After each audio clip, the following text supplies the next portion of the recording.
and it is my pleasure to introduce my friend and colleague in my department. My name is Drew Jameson, by the way, for those of you that don't know me. I am core faculty with the Marriage and Family Therapy department. And again, it is my pleasure to introduce our presenter today for our April FDI training event. And again, Jackie Halstead is my colleague in my department and also a friend of mine. So let me share with you a little bit more about Jackie, and then I will turn it over to her. Jackie Halstead has been with ACU Dallas since 2016.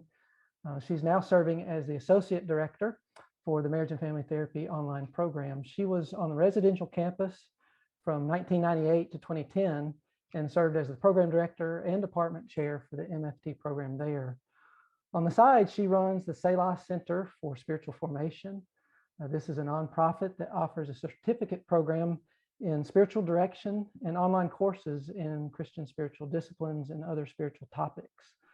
Dr. Halstead has been a licensed marriage and family therapist for the past 36 years, specializing in ministers and their families, and she has been a spiritual director for 20 years.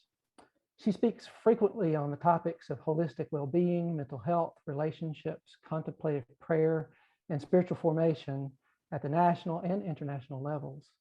Jackie has been married to Randy for 41 years, and they live in Nashville, Tennessee. They have two grown daughters, Erin, who's married to Stephen, and Ashley, and most important, as she says, granddaughter Jocelyn, who as I met with Jackie on Monday, she got to spend the weekend with this past weekend. That's right. I think she has filled my cup. Very much re-energized. So as I said, it's my pleasure to turn over. I'm really looking forward to this time. Very good timing for me. I look forward to hearing Jackie present. It's often that she's in the airport during our faculty meetings because she's traveling to go speak and present somewhere. So it's our privilege to have her with us today. I will turn it over to you, Jackie. Wow, Drew, thank you. Very kind introduction. Oh, sorry about that. So, as you know, in our here for, why won't that change to the, okay. As you know, in our here for, my topic is attending to burnout, and thank you for coming. I think this topic hits all of us, and I am speaking to it from personal experience. I've been through burnout probably more than once, and so it's very important to me personally to address it, but also I hope it is helpful to you. You know, this is a busy job. Academia is brutal at times, and so we can have some agency in dealing with this. So that's what we're talking about today. So some definitions first, and this is from the literature. Long-term stress and diminished interest with detachment and lower effectiveness. A progressively worsening condition that makes effective job performance difficult due to feelings of hopelessness and a non-supportive environment. Experience of job-related difficulties while performing a job where there's increasing stress, resulting in a declining energy level and a sense of exhaustion. And then finally, well, a couple more, can include symptoms of fatigue, headaches, eating disorder, insomnia, emotional instability, and this is one I just want to pause on for a minute, you can lose your buffer. So as we all know and probably have experienced, it's a season of weariness, tiredness, trying to go through the same motions of perhaps something we've done for years, but lacking the feelings of motivation, initiative that we've always had. And this last piece, losing the buffer, is an important one, because what happens after we deal with burnout is we lose that gradual incline into frustration or into weariness or exhaustion that usually before we would start to be faced with stuff and it would take a while for us to really get to the point of this exhaustion, emotional exhaustion. But following a season of burnout, we go from 0 to 60.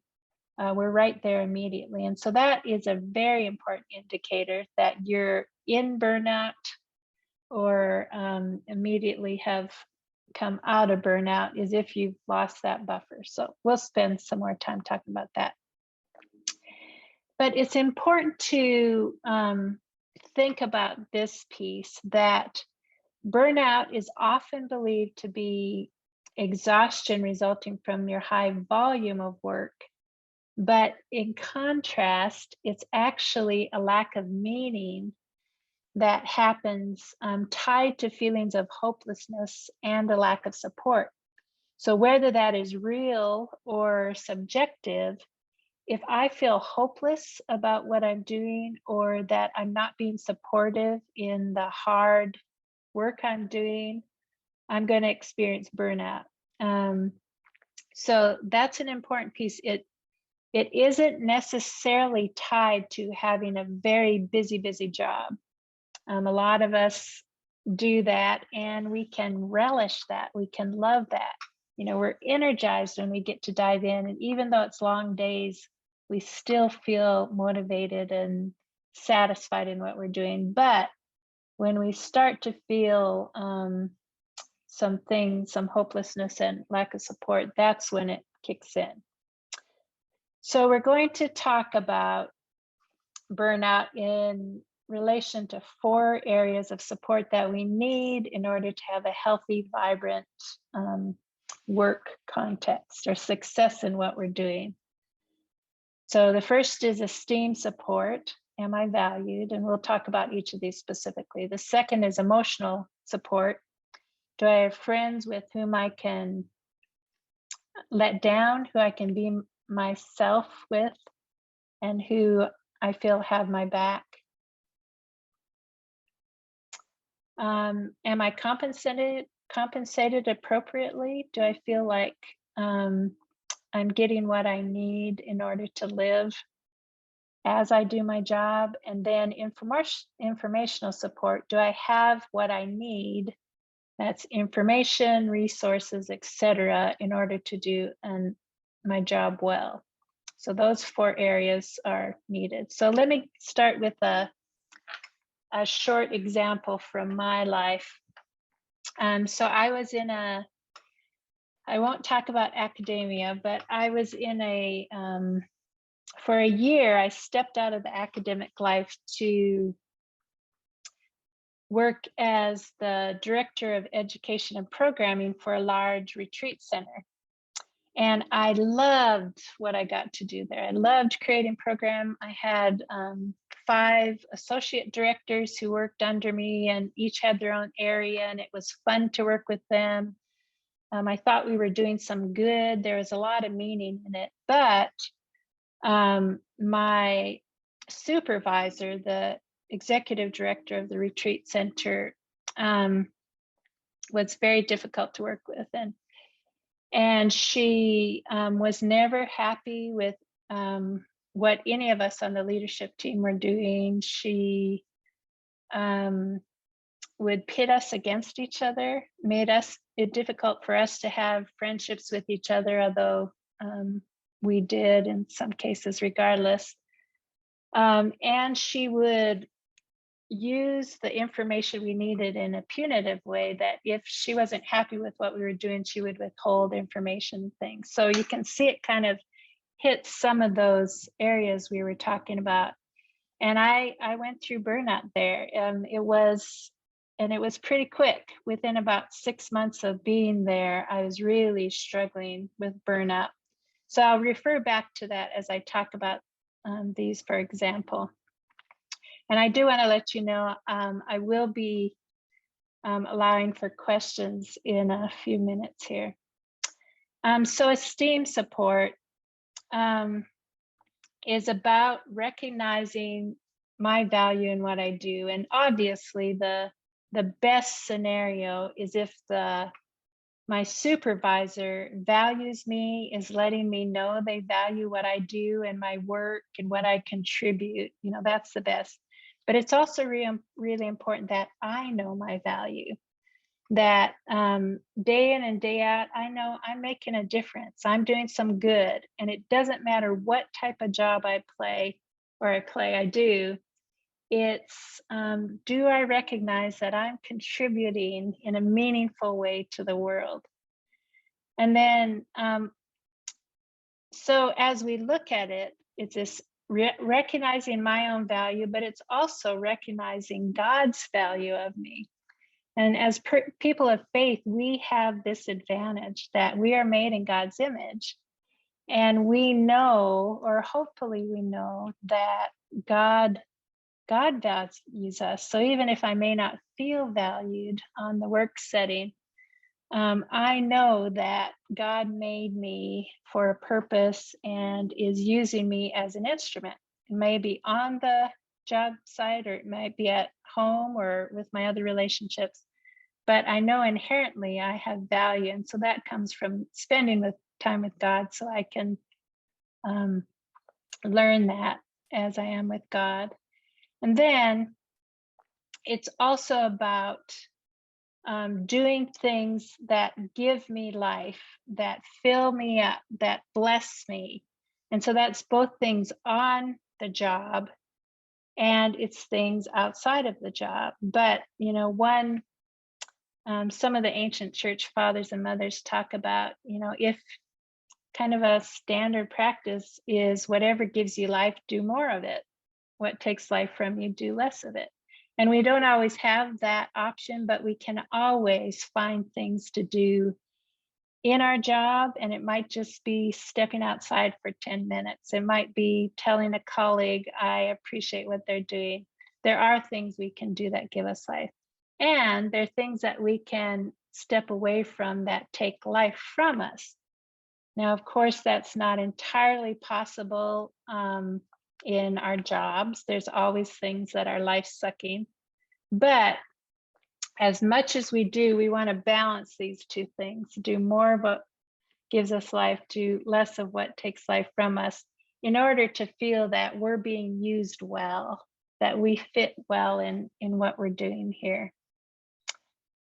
The next is emotional support, and this is about developing a support network. And so it's not just people who I work with, although that's really good, but it needs to be people who I know love me, support me, that I can be myself with, who will say the hard things to me when I need to hear them, who aren't going away when I have a bad day with them. It's really important for addressing burnout that I have this support.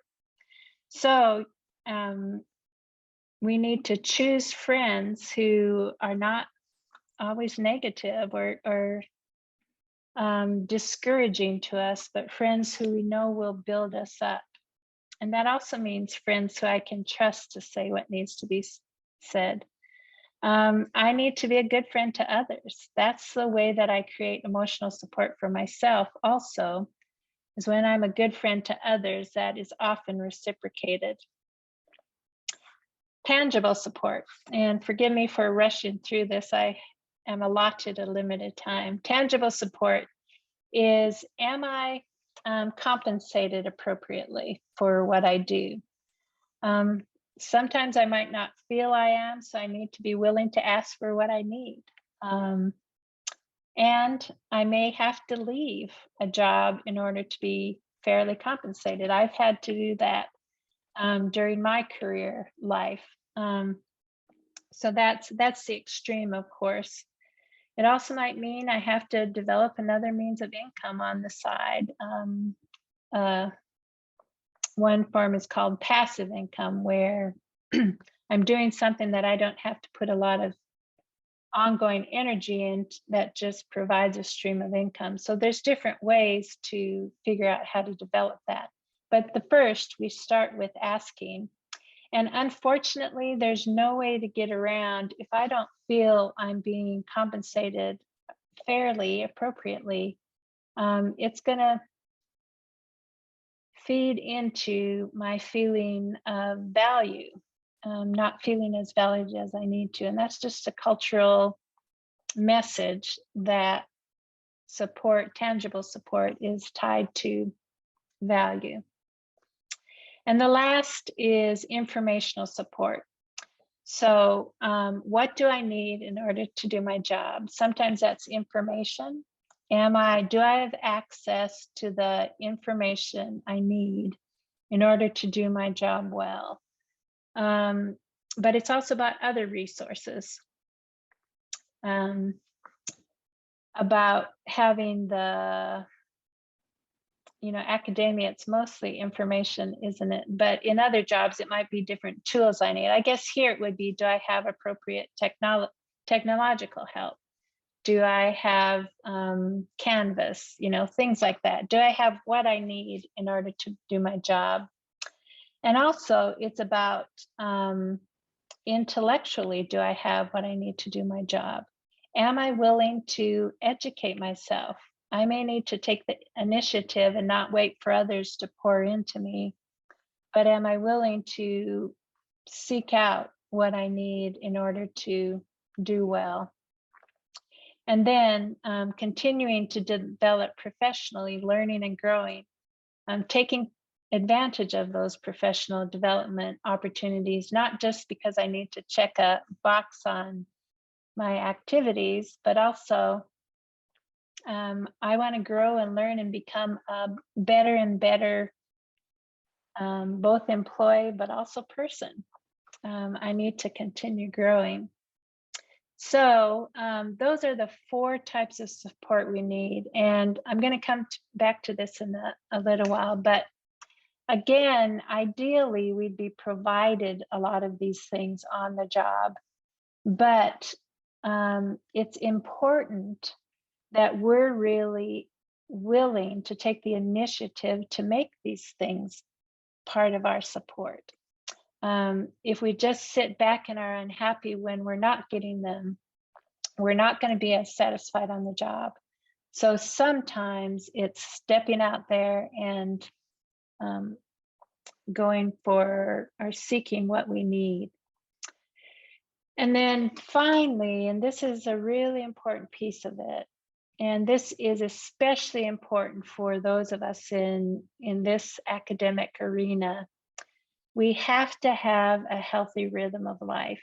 We just have to have this balance. And if we don't, it is eventually going to tell. It's going to play out. It's going to show in a lot of different arenas, physically, relationally, spiritually, emotionally, psychologically, physically. We have to have a healthy balance. So one of those is work-life balance. Can I put some limits on my work? My husband and I deal with very different job situations. He's also a marriage and family therapist, my poor children, but he works 9 to 5, and then he's off on the weekends. I always have something I'm doing, grading or writing or working on some project. And so it's a lot more of a effort for me to create some space for life beyond work. And so a lot of us in academia have that issue. It's important to play. And that is really easy to let that go. Do I have situations, do I have people with whom I can have a belly laugh that I just love to be with and we laugh when we're together? Do I have opportunities that I can have fun? For me and my husband, it's kayaking. We love to get out on the rivers and lakes in Tennessee and kayak, spend the day kayaking. Some movies is the thing, or theater. There's lots of different hiking. The important piece is to incorporate something in my day that doesn't have to do with work, but is fun. Another piece, attending to physical health. Am I eating well? Am I exercising? Sometimes it feels impossible to fit it in, but even just a few minutes. And even on those busy days, not throwing the good eating out the window, but hanging on to that. I have this fourth, but this is first, incorporating time with God into each day. And so, again, as you look back, God helps with that esteem support, with that emotional support. And of course, a big chunk of time with God is really important. What happens in that time is God pours into me, and I'm a much different person as I go about my day.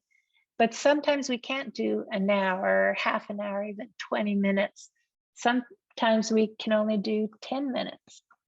And one practice I found is after lunch each day, just being by myself before meetings start for about 10 minutes and going to God, remembering what this is all about. It's just not only about the tasks and getting everything done. I am an instrument of God, and I want to be that in the lives of the students, the faculty, the people I interact with.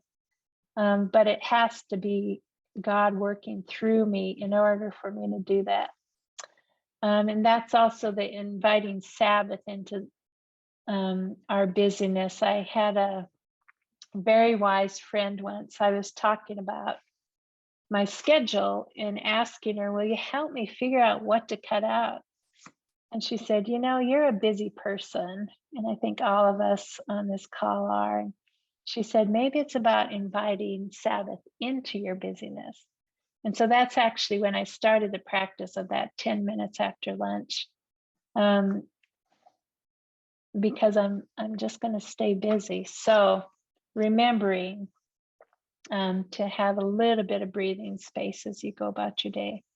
And then finally, and this goes back to the meaning piece that we talked about earlier, it's recognizing that this is about God. This isn't about me. And if I can keep God at the center of what I do, even though the task or the meeting or whatever I'm dealing with doesn't seem connected with God at all, but if I can remember that my life is revolving around God and being part of what God's doing, that really helps with my feelings of burnout, because it makes it have a lot more meaning than just, again, ticking off the tasks and getting things done.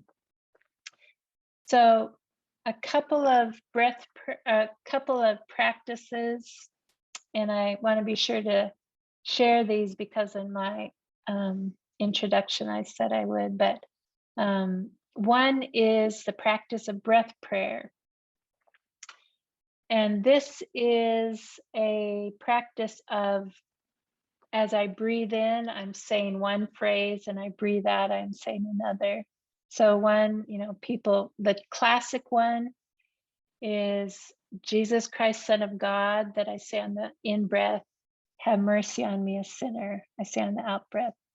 But there's also a lot of different ones. The Lord is my shepherd, I shall not want. But we come up with some type of mantra like that, where at the minute before I go into a meeting, the Lord is my shepherd, I shall not want.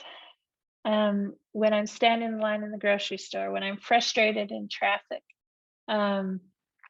any of these situations, I can do this minute practice. And I taught a course of undergraduates on disciplines for Christian living once. And this is the practice out of all the ones we did, 15 different practices in a 15-week semester. But this was the one that many of them latched onto, because, the athletes would say, I do it in the middle of a game, or I've taught this to all my friends, because we can do it all the time. So this is one that we can practice anytime. Another is walking prayer. We've all heard the encouragement, every once in a while, get up and just walk around for a few minutes. That gets the blood flowing. We can also do this with the intent, I'm just going to hang out with God for a minute. I'm going to walk around the building. I'm going to walk around the yard and just remember again. But there's something about that movement that can help still our mind and calm our soul. Another is those questions I was asking earlier, and that's the process is called the process of examining or examination of conscience. But it's what gives me life, what takes life from me. And the things that I think about that give me life, I thank God for. The things that take life from me, I invite God into those things. So either way, it's a practice of centering on God. And then finally, there was a monk named Brother Lawrence who coined the phrase practicing the presence of God. And this is more about a way of being that as I go about my life, I know that God is with me every moment. So if I'm, he was a cook in a monastic community. So as he was washing the pans, he was thinking about God. As he was putting on his clothes, as he was part of the service. So it's about just remembering. And so that one is about knowing that God is with me every moment and I'm just different.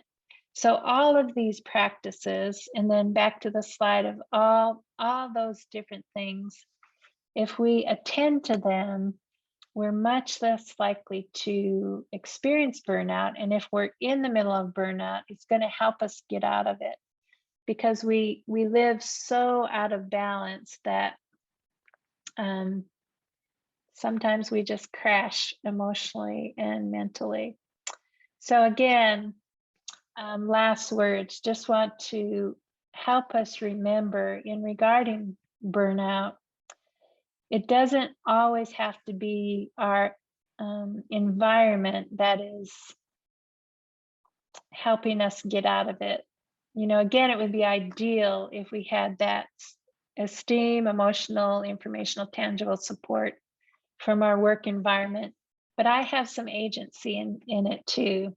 And I can address each of those and make sure they are in place. And then finally, if you are experiencing burnout, don't ignore it. We can just push through so long before it starts taking a toll in a lot of different ways. Again, physically, emotionally, relationally, spiritually, psychologically. So address it. And even if you start addressing it by talking with a friend about it, it's important to address it. So that's what I have. And I'll open it up for questions. And I apologize again for flying through it. It doesn't really seem consistent with a presentation on burnout, but wanted to get you some information.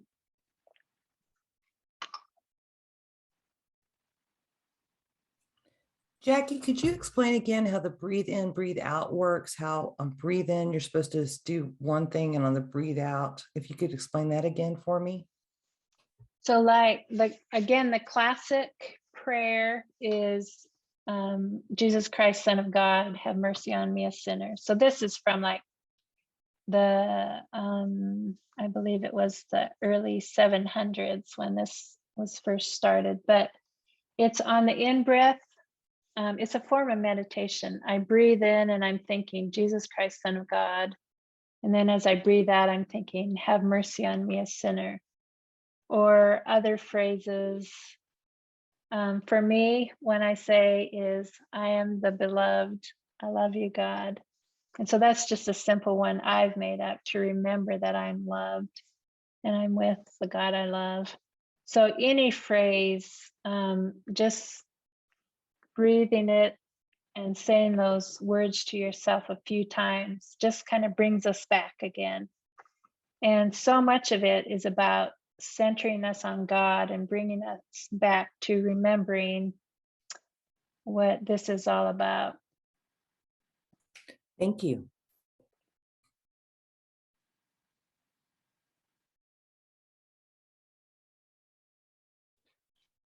Jackie, I was wondering what your recommendation would be.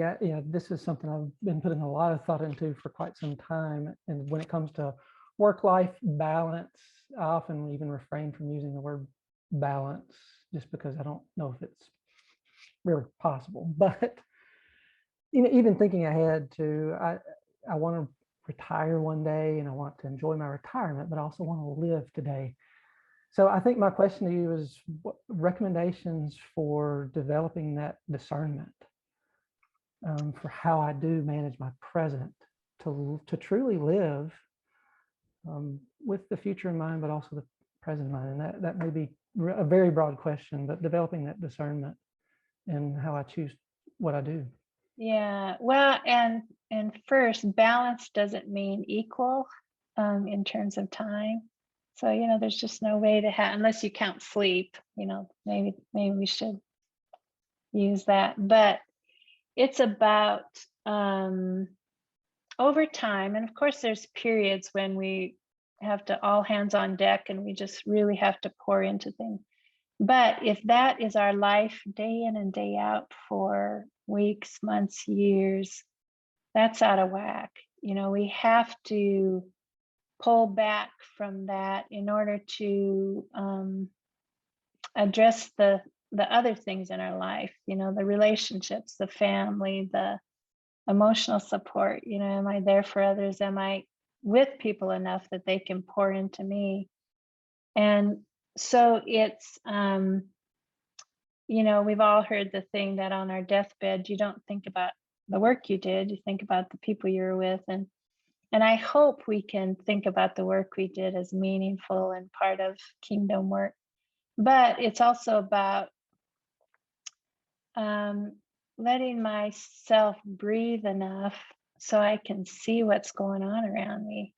If my nose is always to the grindstone, I miss so much that's going on, just in my present context, but in the world as well. So it is a constant discernment. It's about, but it's also a boundary setting, a requirement of myself that, okay, if this next 2 weeks is going to be hellish, then I'm in 2 weeks from today, I'm carving out a day when I can just be with my family or just get away or just take some time for myself. So it's constantly attending to it because it doesn't happen accidentally. Does that kind of address what you're saying? Yes, I think it's just maintaining awareness. I really liked your idea or point of inviting Sabbath into your busyness. And I think that's something I'm going to strive to do more of.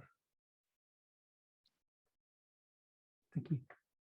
Dr. Halstead, I was wondering how long you think it takes to recover from burnout. So is it a matter of just you make a change and probably not obviously boom, you're better, or kind of are there long-term, effects of the longer you have pushed through, the longer it'll take to recover?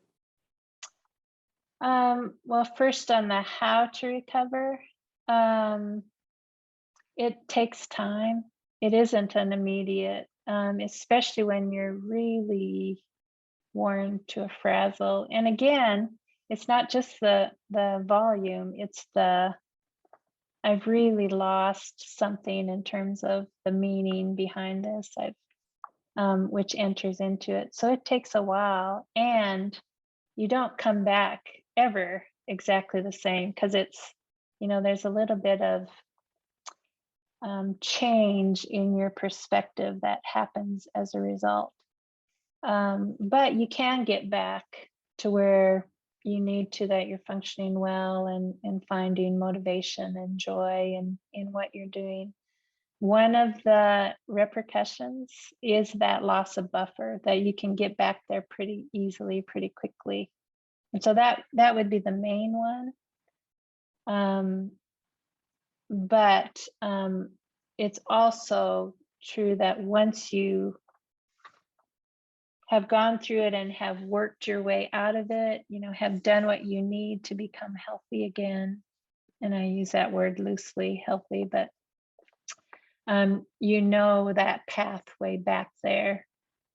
For me, a lot of it is hanging out with God, and I get away with that. And then I start to remember, okay, I need to carve out some space because I'm forgetting what this is all about again. And so that's also a repercussion, is you've learned some ways to address it. So both on the good and bad. Thank you.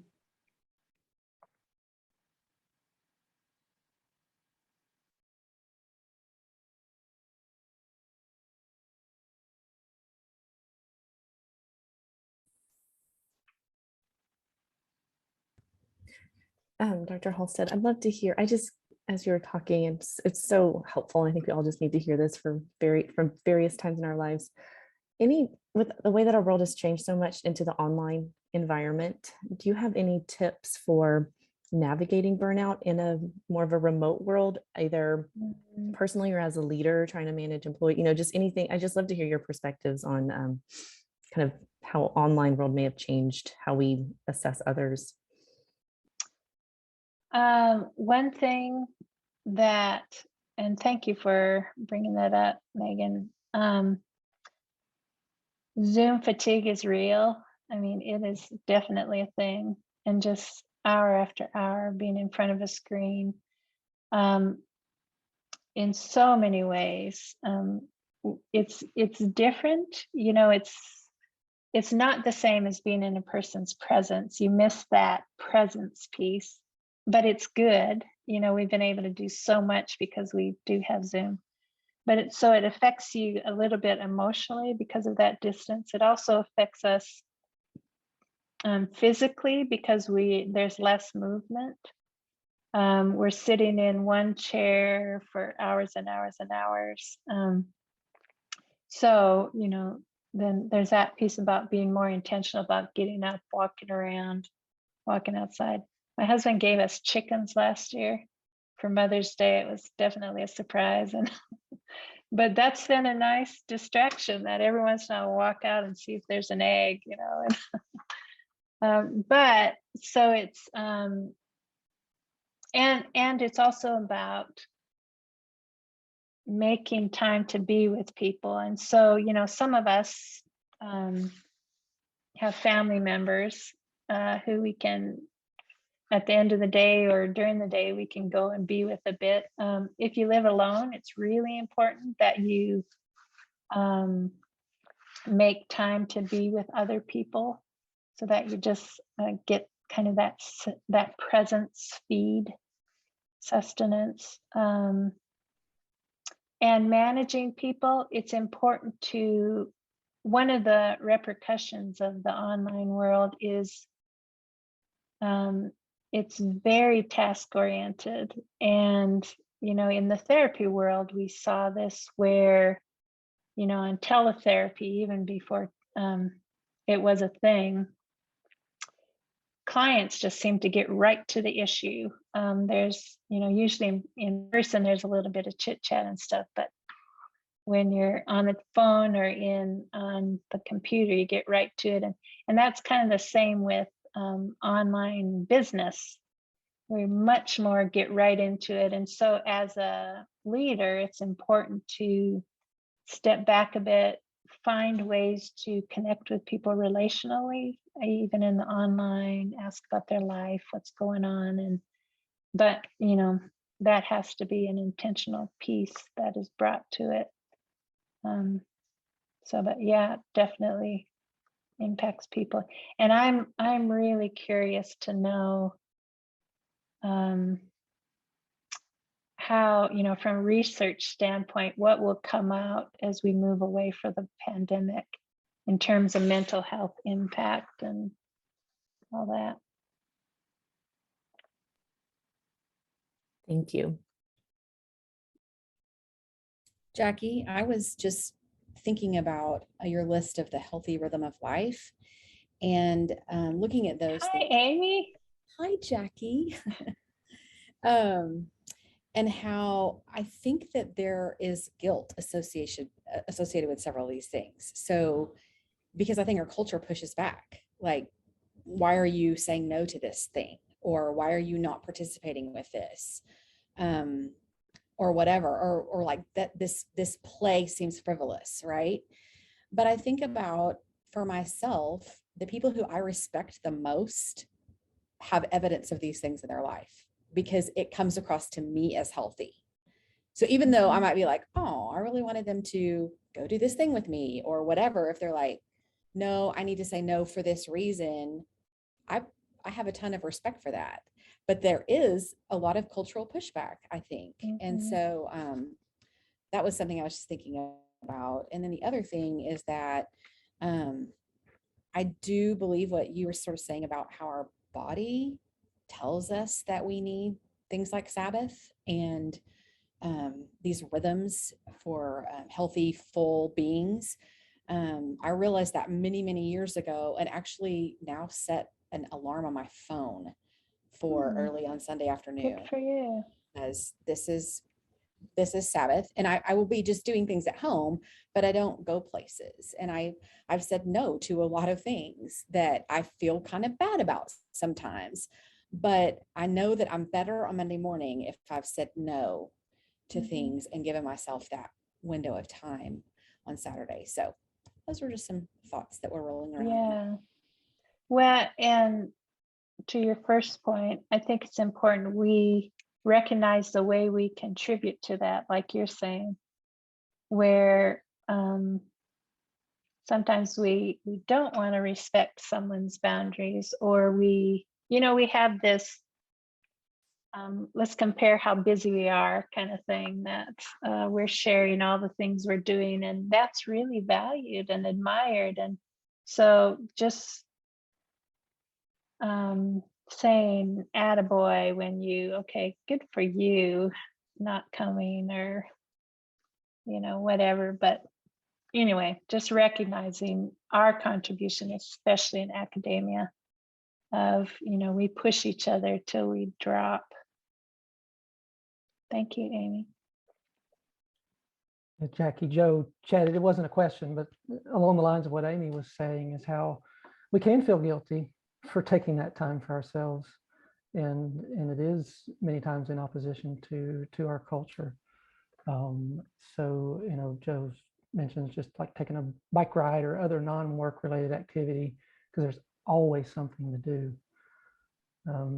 So I try to go by the mantra of feel guilty and do it anyway. Yeah.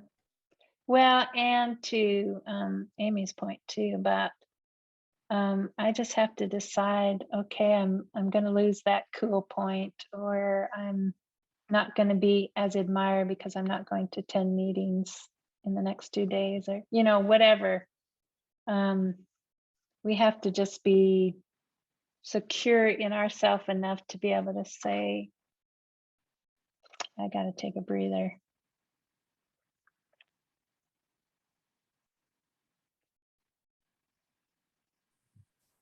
Jackie, Any other? do you think that sometimes